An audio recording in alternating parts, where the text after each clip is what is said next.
नमस्कार दोस्तों, मैं रजत शर्मा आपका ट्रू क्राइम स्टोरी पर स्वागत करता हूं और उम्मीद करता हूं कि आप सब लोग स्वस्थ होंगे, सुरक्षित होंगे। दोस्तों, क्राइम की सच्ची कहानी शुरू करें उससे पहले अगर आप अपने इस चैनल पर नए हैं या अभी तक अपने चैनल को सब्सक्राइब नहीं किया है तो मेरी रिक्वेस्ट है कि आप सबसे पहले चैनल को सब्सक्राइब कर लीजिए और बेल आइकन प्रेस कर दीजिए आगे आने वाली वीडियो की नोटिफिकेशन के लिए। साथ ही साथ दोस्तों, कहानी में लास्ट तक बन रहे और कहानी के बारे में आपकी जो भी राय है वह भी कमेंट करके जरूर बताएं। दोस्तों, मेरा ये चैनल अभी नया है इसलिए मुझे आपके सहयोग की बहुत ज्यादा जरूरत है, इसलिए अपना सहयोग बनाए रखें। तो चलिए दोस्तों, अब हम आज की कहानी शुरू करते हैं। यश चोपड़ा द्वारा बनाई गई फिल्म दीवार हिंदी सिनेमा की सफलतम फिल्मों में से एक है। कहा जाता है कि इस फिल्म की कहानी अंडरवर्ल्ड डॉन हाजी मस्तान के जीवन पर आधारित थी। इस फिल्म में अमिताभ बच्चन का नाम विजय था। विजय फिल्म में मजदूर नेता बने सत्येन कप्पू का बेटा था। सत्येन कप्पू मजदूरों के हक के लिए फैक्ट्री मालिकों से लड़ाई लड़ता है, पर फैक्ट्री मालिक उसे और उसके परिवार वालों को जान से मारने की धमकी देते हैं तो डरकर सत्येन कप्पू फैक्ट्री मालिकों की बात मान लेता है। इस बात से नाराज होकर फैक्ट्री के मजदूर सत्येन कप्पू पर जानलेवा हमला कर देते हैं, जिससे डरकर वह घर छोड़कर भाग जाता है। इसके बाद मजदूर उसके बेटे विजय को पकड़कर उसके हाथ पर मेरा बाप चोर है लिख देते हैं। विजय जीवन भर अपने हाथ पर लिखे मेरा बाप चोर है को लेकर कानून से नफरत करता है। उसका मानना था कि दुनिया उसी की सुनती है जिसके पास पैसा होता है। फिल्म दीवार में अमिताभ बच्चन के हाथ पर लिखे गए मेरा बाप चोर है जैसी ही एक घटना पिछले साल जयपुर में सामने आई थी। इस घटना में ससुराल वालों ने एक महिला के माथे पर लिख दिया था मेरा बाप चोर है। जयपुर के आमेर इलाके के रहने वाले रामलाल की बेटी मालती की शादी अलवर जिले के थाना रैनी के अंतर्गत रहने वाले जग्गू से तय हुई तो मालती तो खुश थी ही, उसके घर वाले भी बेहद खुश थे। इसकी वजह ये थी कि मालती की ये दूसरी शादी थी। इस तरह एक बार फिर उसका घर बसने जा रहा था, इसलिए सभी खुश थे। मालती की दूसरी शादी जग्गू से मालती की पहली शादी जिला दौसा में हुई थी। शादी के बाद कुछ दिनों तक तो सब ठीक ठाक चला था, लेकिन बाद में पति उससे मारपीट करने लगा था। मालती पति की यह मारपीट सहती रही। पति पहले उसे 2-4 दिनों में मारता पीटता था, लेकिन जब वह उसे रोज ही मरने पीटने लगा तो परेशान होकर मालती ने यह बात अपने माता पिता को बता दी। माता पिता और तो कुछ कर नहीं सकते थे, मालती को अपने यहाँ बुला लिया। मालती माँ बाप के यहाँ आई तो लौटकर ससुराल नहीं गई। रामलाल उसकी दूसरी शादी के लिए लड़का तलाश करने लगे। किसी रिश्तेदार से उन्हें थाना रैनी के अंतर्गत रहने वाले जग्गू के बारे में पता चला तो उन्होंने मालती की शादी उसी से तय कर दी। मालती और उसके घर वालों को लगा कि अब उसकी जिंदगी आराम से गुजर जाएगी। 14 जनवरी 2015 को सामाजिक रीति रिवाज से मालती की शादी जग्गू से हो गई। मालती आंखों में सुहाने सपने लिए एक बार फिर ससुराल आ गई। पहली बार भी वह गांव में ब्याही गई थी, इस बार भी उसकी शादी गांव में ही हुई थी। ससुराल आकर मालती हर बहू की तरह पति और उसके घर वालों की सेवा करने लगी। दिन भर वह घर के कामकाज में लगी रहती, उसके बाद पति की सेवा करती। शुरू में यहां भी सब ठीक ठाक रहा, लेकिन कुछ दिनों बाद यहां भी उसे दहेज न लाने का ताना मारा जाने लगा। मालती कर ही क्या सकती थी, चुपचाप उनके ताने सुन लेती। वह पढ़ी लिखी भी नहीं थी कि कुछ कर पाती। वही क्यों, न तो उसके मायके में कोई पढ़ा लिखा था और न ही ससुराल में। ससुराल वाले मालती से दहेज के रूप में 51,000 रुपए पिता से मांग कर लाने के लिए कह रहे थे। मालती को अपने पिता रामलाल की हैसियत का पता था। 51,000 तो क्या, उनके लिए तो 5100 रुपए भी एक बड़ी रकम थी। इसीलिए वह चुपचाप ससुराल वालों की बातें एक कान से सुनकर दूसरे कान से निकाल देती थी। इससे मालती के ससुराल वालों को लगा कि सिर्फ बातों से ही काम नहीं चलेगा। उन्होंने उसके साथ मारपीट शुरू कर दी। धीरे धीरे यह मारपीट बढ़ती ही गई। मालती ने कई बार मां बाप से अपनी परेशानी बताई, पर रामलाल ही क्या करते। उनके पास पैसे ही नहीं थे जिसे देकर वह बेटी को परेशानी से उबार लेते।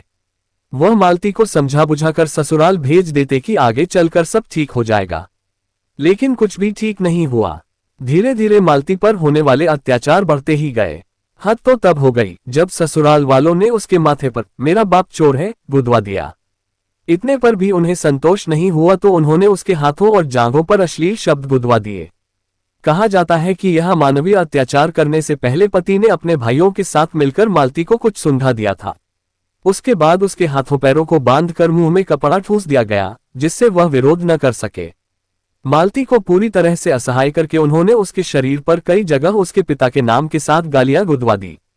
थीं। ससुराल वालों ने मालती की हालत ऐसी कर दी थी कि वह किसी को अपना मुंह तो क्या हाथ तक नहीं दिखा सकती थी। वह साड़ी के पल्लू से आंखों तक माथा और दोनों हाथों को छिपा कर रखती थी। जब पिता को पता चला बेटी पर होने वाले अत्याचारों का सन 2016 के जून महीने में रामलाल को बेटी पर होने वाले अत्याचारों के बारे में पता चला तो वह उसकी ससुराल पहुंचे। बेटी की हालत देखकर उनके पैरों तले से जमीन खिसक गई। उन्होंने सोचा भी नहीं था कि बेटी के साथ ससुराल वाले ऐसा अत्याचार करेंगे। रामलाल बेटी को अपने घर ले आए और चूना और तेजाब की मदद से उसके माथे पर लिखे मेरा बाप चोर है और शरीर के अन्य अंगों पर लिखे अश्लील शब्दों यानी गालियों को मिटाया गया। मालती को जितनी पीड़ा ये सब गोदने में सहनी पड़ी थी उससे कहीं ज्यादा उन्हें मिटाने में सहनी पड़ी। मालती के हाथों पर लिखी गालियों को गोदने वाली मशीन से फूल बनवा कर मिटवाया गया। पिछले साल यानी जून 2016 के आखिरी सप्ताह में जयपुर में यह मामला मीडिया में सुर्खियां बना तो पुलिस और प्रशासन ने इस मामले की जांच शुरू की। पता चला कि जयपुर कमिश्नरेट की महिला थाना उत्तर पुलिस 10 दिनों तक इस तगासे को दबाए बैठी रही। मामला उछला तो पुलिस ने 3 लोगों के खिलाफ प्रताड़ना और दुष्कर्म का मुकदमा दर्ज कर लिया। अगले दिन पुलिस ने मालती के घर जाकर उसका बयान लिया और कांवटिया अस्पताल ले जाकर उसका मेडिकल कराया। मामला सुर्खियों में आया तो राजस्थान महिला आयोग ने खुद इस मामले को संज्ञान में लेकर पुलिस उपायुक्त उत्तर को फटकार लगाते हुए पूरे मामले की रिपोर्ट तलब की। मामला दिल्ली तक पहुंचा तो केंद्रीय महिला एवं बाल विकास मंत्री मेनका गांधी ने इस घटना को गहरा आघात बताया। उन्होंने राष्ट्रीय महिला आयोग को मामले की जांच करने के निर्देश दिए। केंद्रीय मंत्री के निर्देश पर 28 जून 2016 को राष्ट्रीय महिला आयोग की सदस्य रेखा शर्मा मामले की जांच करने जयपुर पहुंची। उन्होंने मालती और उसके घर वालों से मामले की विस्तार से जानकारी ली, साथ ही पुलिस से भी रिपोर्ट मांगी। राजस्थान महिला आयोग की अध्यक्ष सुमन शर्मा भी अन्य सदस्यों के साथ मालती से मिलने महिला थाना उत्तर पहुंची। उसकी हालत देखकर वह सन्न रह गईं।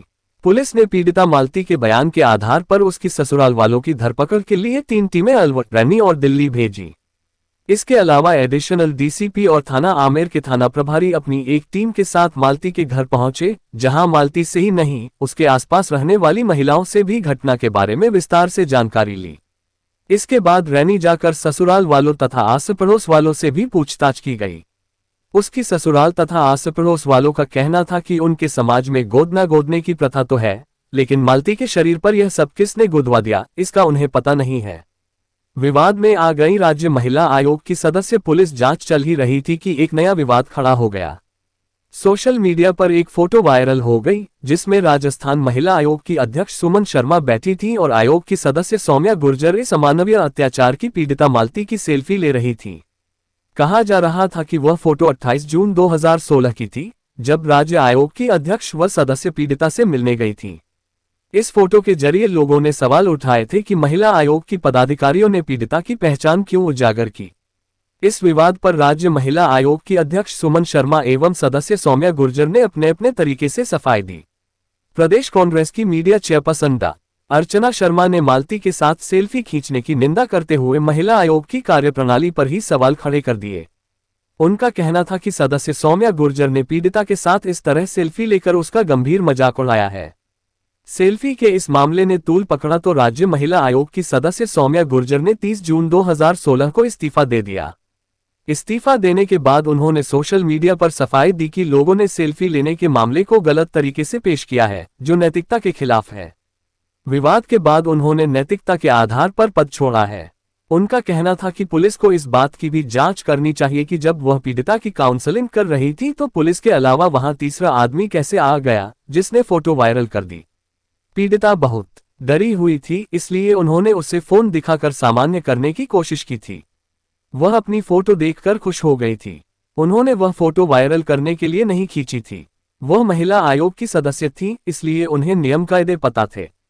सौम्या गुर्जर ने भले ही सफाई दे दी थी, लेकिन राष्ट्रीय महिला आयोग ने सेल्फी खींचने को गलत ठहराते हुए अध्यक्ष सुमन शर्मा और सदस्य सौम्या गुर्जर को 4 जुलाई 2016 को दिल्ली तलब किया। हालांकि राज्य महिला आयोग ने फोटो खींचने वाली बात को जांच का विषय बताते हुए सोशल मीडिया पर वायरल हुई फोटो को सेल्फी मानने से इनकार कर दिया था। राज्य महिला आयोग की सदस्य सौम्या गुर्जर के इस्तीफे के बाद आयोग की अध्यक्ष सुमन शर्मा के इस्तीफे की मांग होने लगी थी। तब भाजपा के प्रदेश अध्यक्ष अशोक परनामी और तत्कालीन शिक्षा मंत्री कालीचरण सराफ को उनके बचाव में मैदान में उतरना पड़ा। इन दोनों नेताओं ने ही नहीं, पूरी पार्टी ने अध्यक्ष को क्लीन चिट देते हुए कहा कि सेल्फी लिए जाने वाली बात से वह पूरी तरह से अनजान थी। राष्ट्रीय महिला आयोग की चेयरपर्सन ललिता कुमार मंगलम ने 4 जुलाई 2016 को दिल्ली में इस पूरे प्रकरण की जानकारी जुटाई। इसके बाद महिला राज्य आयोग की अध्यक्ष सुमन शर्मा को राष्ट्रीय महिला आयोग के समक्ष उपस्थित होकर अपना पक्ष रखने को कहा। विवाद बढ़ने के बाद जुलाई 2016 के दूसरे सप्ताह में मालती का पति जग्गू अपनी ससुराल पहुंचा और वहां सबसे हाथ जोड़कर और पैर पकड़कर माफी मांगी। उसका कहना था कि उसने नहीं, गांव में उसके पड़ोस के रहने वाले कुछ लोगों ने मालती के माथे तथा हाथों पैरों पर गलत बातें लिख दी थीं। उसका कहना था कि उसने पत्नी को छोड़कर बहुत बड़ी गलती की है, इसके लिए वह माफी मांग रहा है। यही नहीं, वह और उसके घर वाले मालती को अपने साथ ले जाना चाहते थे। रामलाल भी सब भुलाकर बेटी का घर बस जाए, इसके लिए जग्गू को माफ करके बेटी को भेजने के लिए तैयार हो गए। अब इन बातों को करीब 1.25 साल बीत चुका है। मालती अपनी ससुराल में रह रही है। वह और उसके पिता भले ही इन बातों को भूल जाएं, लेकिन माथे और हाथों पर गोदने के निशान मालती पर हुए अमानवीय अत्याचारों को भला कैसे भूलने देंगे। तो दोस्तों, ये थी आज की कहानी। उम्मीद है कहानी में ऐसा कुछ भी नहीं होगा जो आपको अटपटा लगा हो। कहानी को लास्ट तक सुनने के लिए आपका तहे दिल से शुक्रिया। कहानी के बारे में आपकी जो भी राय है वह कमेंट करके जरूर बताएं। तो चलिए दोस्तों, आज के लिए इतना ही। कल फिर मिलते हैं क्राइम की एक सच्ची कहानी के साथ। तब तक के लिए सेफ रहें, सुरक्षित रहें और अपना ध्यान रखें। जय हिंद दोस्तों, जय भारत।